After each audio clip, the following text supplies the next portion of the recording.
your home for Kings talk and so much more. Live and local. Allen Stiles on Sactown Sports. 11 o'clock, which means it's time for our trade candidate, our trade target of the day. A couple people tried to guess our hints. Kings killer, Western Conference. Kind of like John Collins, but better on defense. I think just better in general. And it is P.J. Washington. Now, P.J. Washington dealt with some injuries this past season. He did have one really good game against the Kings. That was, in the Mavs, the first time the Mavs were missing a bunch of guys, and that's when they were missing Luka, and I think they might have been missing Kyrie too, and P.J. Washington went off in that game. But in all, didn't have a great season, kind of got brought on when they made that push for the finals, and now with the pickup of the number one pick in the draft, not sure that he's going to be part of their long-term plan. And they also have that conundrum with Daniel Gafford, and they have to clear some roster spots. So this might be a come-up for a team that is interested in the talent of one P.J. Washington. Let's take a look at his stats, his career. 57 games he played in this season. So he missed a lot, but nothing. There are more egregious numbers out there, but he missed a lot. By Mavericks standards this season. By Mavericks and Pelicans standards, this is a great season. Yeah, he was one of the 7 people that were just trying to keep the team afloat for 2 months. That's right. You could depend on him. He did average a little bit more than a point more than his career average, 14.7 points per game. His career is 13.1, 7.8 rebounds per game, better than his 5.9 rebounds per game for his career, 2.3 assists, which is right on line with what he's done throughout his career, 45% from the field, 38% from three. That's 3% better than his career three-point percentage, and his field goal percentage was a percentage point better than his career as well. 72% from the free throw line. That's nearly 3% better than his career. And I like those numbers, Kyle. I really do. As far as the minutes per game, he played 32 minutes per game in those 57 games that he played this season.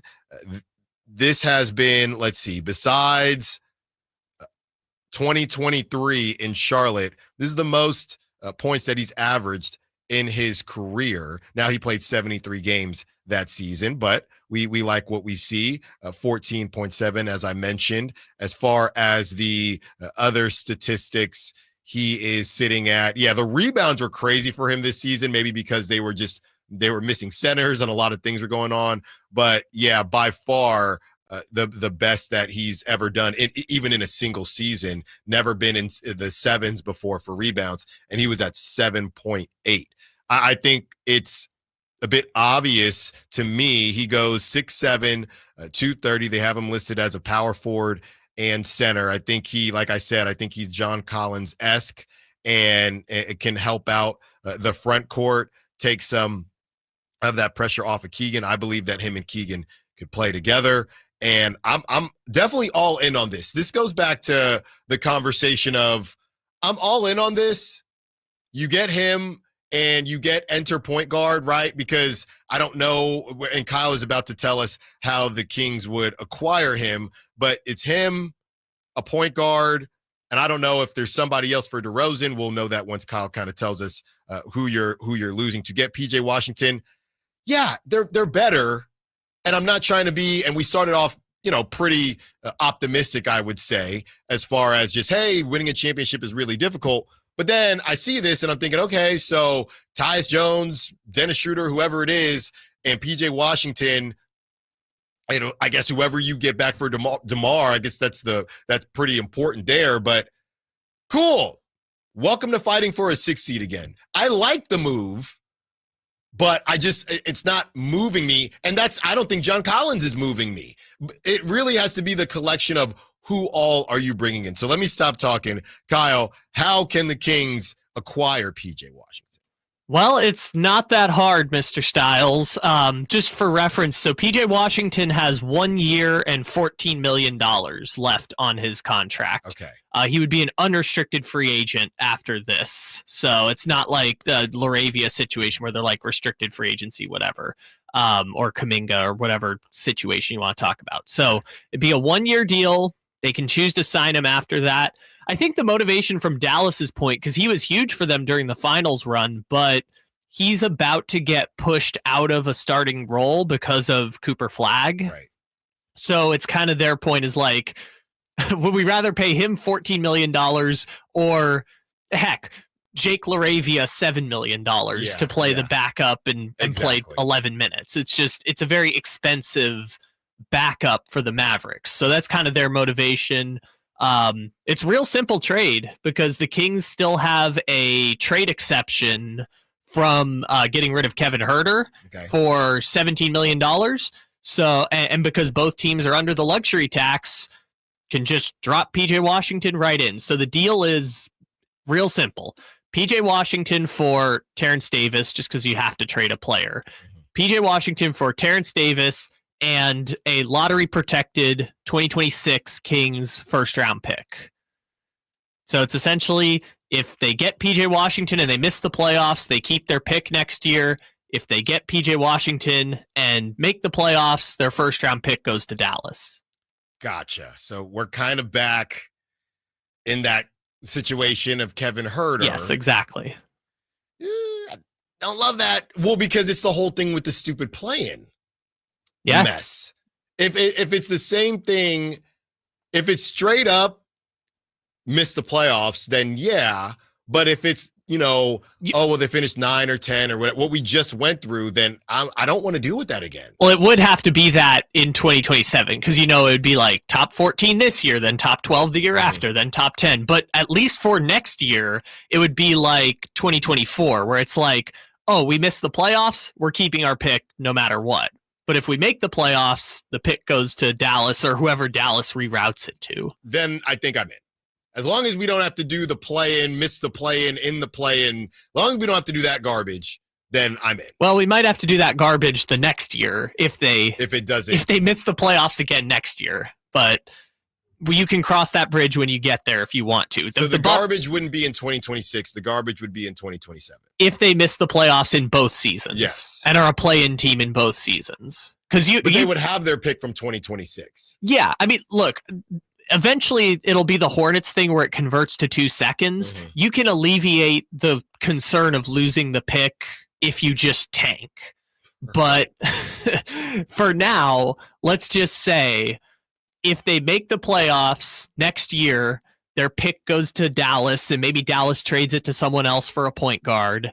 And if they don't make the playoffs, they get to keep their pick no matter what. You're essentially just giving up a lottery protected first round pick for PJ Washington for 1 season. It's a rental and you can choose to sign him after that, but it's a 1 year rental. You're giving up a lottery protected first in 2026. Which would, if you don't give it up in 2026, you'd have to give it up in 2027. And yes, so on. But that only happens if they never make the playoffs, right? If they make the playoffs next year, the pick goes to Dallas. Mm-hmm. If they miss the playoffs, they keep the pick. Right. I don't love it just because the wound is still fresh from the Kings not having their pick this season. I guess the question is, how good is PJ Washington? And if you're not moved, do you really want to mess around with giving up a first? Well, I think this is where it goes back to your point about other moves you make, right? Mm-hmm. Because now you have your starting 3. Mm-hmm. Now you have the flexibility to move DeRozan for a higher quality point guard, whether that's John Morant, whether that's Trae Young, whether it's the DeJounte Murray, Cole Anthony, mm-hmm. lesser tier of point guard. You at least have that flexibility to say, hey, we have our starting 3. Now we can just concentrate on getting an upper echelon point guard. And you think he's better than John Collins or no? Defensively, he's slightly better. John Collins' offensive game is very confusing because he's on he averaged 19. He only played.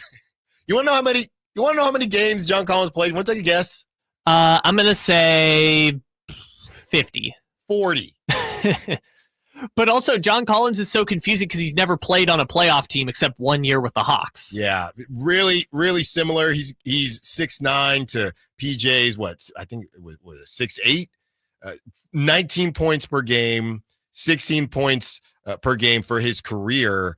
But I would imagine, and we'll have plenty of John Collins talk. That's somebody we've talked about a lot. If you can give up less, and it depends on what you view as less, right? John Collins on that, and I know the Kings are, under the luxury tax and different levels like that, so you can get PJ, and the money doesn't have to technically match. No. I don't know how that. I know the Jazz are under it too. I guess you could do a similar deal with the Jazz, right? No, because John Collins just makes too much money. So they only have a trade exception for like $15 million. Yeah. So they'd have to give up a player making at least $11 million. There you go. So you don't have to give up 20 to 20. Sure, but the only players the Kings have making more than 11 are Malik Monk, DeMar DeRozan, Zach LaVine, and Keegan. Or Sabonis. So they would have to trade DeRozan, and then he'll find his way. Sure, John Collins would be part of a larger deal to get a point guard also. Well, with that being said, because everyone likes to talk about John Collins, does seem like there are two paths. It's really about, do you care more about your picks, or do you care more about keeping that flexibility to use DeMar DeRozan in a different capacity other than just to match with someone? Right. Let's use the DeJounte Murray example we always come back to, because money-wise, it's the easiest one to confer. Mm-hmm. Swap DeJounte Murray for DeMar DeRozan.